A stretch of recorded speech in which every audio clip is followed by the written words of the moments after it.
Les enfants, un peu de calme, s'il vous plaît. Je vous présente Lucette, Marcel et Daniel.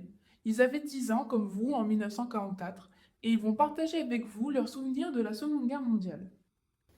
Bonjour les enfants. J'aimerais savoir si vous connaissez un peu le contexte de la Seconde Guerre mondiale. C'est les Allemands contre les Français et la France a été occupée aussi. Et puis le maréchal Pétain qui était du côté des Allemands et même que c'est à cause de lui si on a perdu. Oui, rappelez-vous ce que nous avons étudié en classe. La Seconde Guerre mondiale a été déclarée en 1939. La guerre éclair n'a duré qu'un an, puis la France a capitulé et a été occupée par les nazis jusqu'en 1945. Certains Français ont collaboré avec les Allemands, tandis que d'autres ont organisé la résistance. La France était coupée en deux, le nord occupé par l'Allemagne et au sud le régime de Vichy, la zone libre dont faisait partie notre région. Mais il n'y avait pas aussi Hitler, celui qui voulait contrôler le monde et qui a tué plein de gens. Je crois que c'était pas les Juifs. Effectivement, Hitler était dirigeant de l'Allemagne en 1939.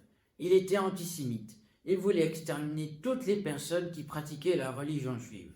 En France, il a été aidé par le régime de Vichy, qui traquait, arrêtait et déportait les juifs dans des camps de centres de mise à mort, comme Auschwitz, en Pologne. Il s'en est pris aux Juifs et exterminé cette population. Il a envahi la moitié de l'Europe et les a traqués sans relâche. Je me souviens quand un de mes camarades s'est fait emmener par des soldats. Nous y étions en pleine dictée quand un soldat nazi est entré. Jacob Hadler, nous devons vous parler. Nous n'avons plus jamais revu Jacob. Nous avons appris bien plus tard qu'il était juif et qu'il avait été amené dans un camp de la mort. Mais c'est horrible! Comment on peut faire ça?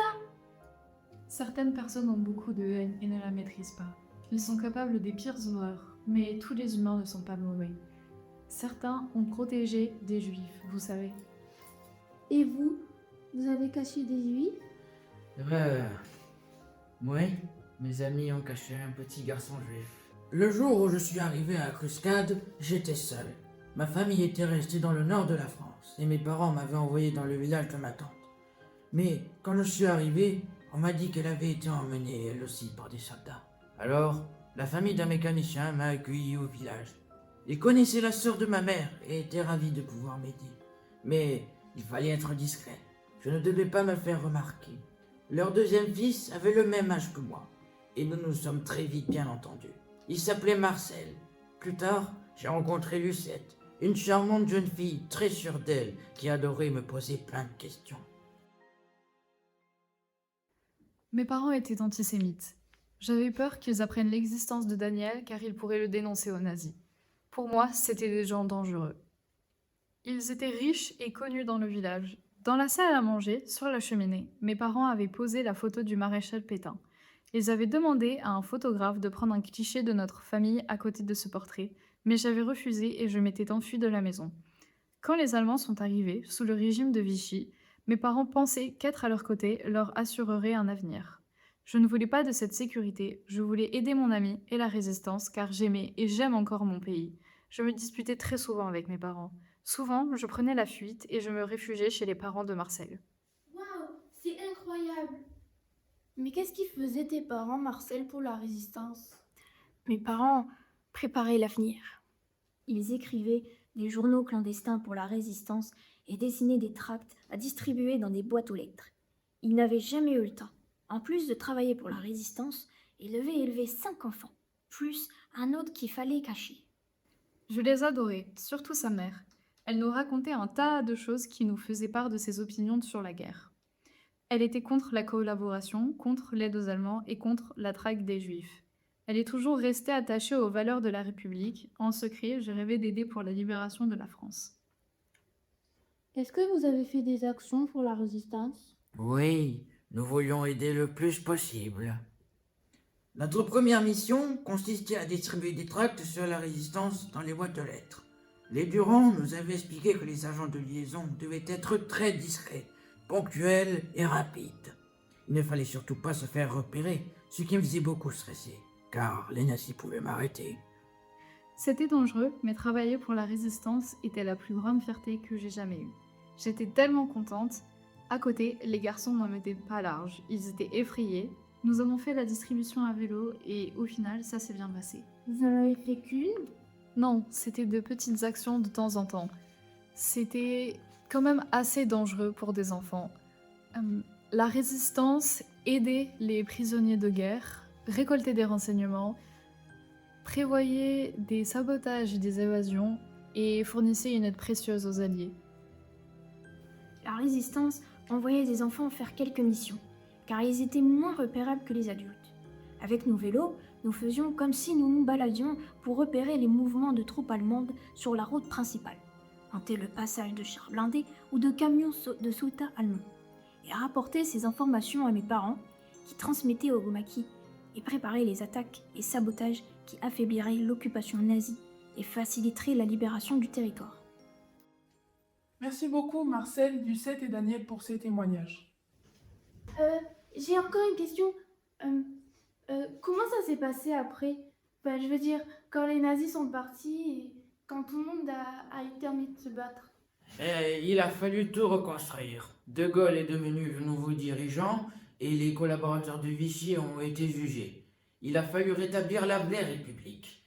Mais nous n'avons jamais cessé de nous battre pour que nos enfants aient l'avenir qu'ils méritent. Nous avons beaucoup discuté de l'école que nous souhaitions pour l'après-guerre, du retour de l'enseignement de la République et de la Révolution française, de l'accès plus large à l'école pour les élèves et les classes populaires. Mes parents avaient suggéré d'introduire l'action des résistants dans le programme d'histoire et de favoriser l'éducation de ceux qui quittaient l'école très jeunes pour travailler avec leurs parents. Il fallait œuvrer pour le progrès social ainsi que la meilleure protection de la santé. Mes parents n'étaient pas présents à cette réunion. Mon père avait été arrêté et jugé à Carcassonne pour collaboration. Il était en prison pour 3 ans. Ma mère ne sortait plus du manoir tant elle avait honte de croiser les habitants du village. Dès que j'ai pu être interne, je suis partie au lycée de Carcassonne pour faire mes études. Quand Marcel a dit tout à l'heure que ses parents préparaient l'avenir, ça me fait penser, qu'est-ce que vous êtes devenus après vous? Nous avions 11 ans à la fin officielle de la guerre. Je voulais continuer les études et, grâce au Durand, je peux réaliser mon rêve d'être professeur d'histoire. J'ai aussi écrit un livre qui raconte mon arrivée dans la région. Quant à moi, j'ai aussi fait des études longues, mais dans le journalisme, plus précisément dans le photojournalisme. Ce n'était pas un métier de femme à l'époque, et j'ai beaucoup lutté pour l'amélioration des droits des femmes en faisant des photos provocatrices. Grâce à leur engagement dans la résistance, les femmes ont obtenu une reconnaissance et ont acquis des droits comme celui de voter par le décret de 1944, mais aussi celui de choisir leur métier et d'être indépendantes financièrement. Contrairement à mes camarades, je n'ai pas fait beaucoup d'études. Je suis devenu mécanicien et entraîneur d'une petite équipe de rugby où jouait mon fils. Entraîner les jeunes au sport, ça m'a permis de leur transmettre des valeurs que je trouvais essentielles, comme la solidarité. Merci beaucoup d'être intervenu aujourd'hui. Je pense que c'est important pour les jeunes d'en savoir de plus sur l'histoire de leur région. Ça permet de leur montrer que même quand on vient d'un petit village, on peut faire des choses importantes. Avec plaisir, les enfants. Merci.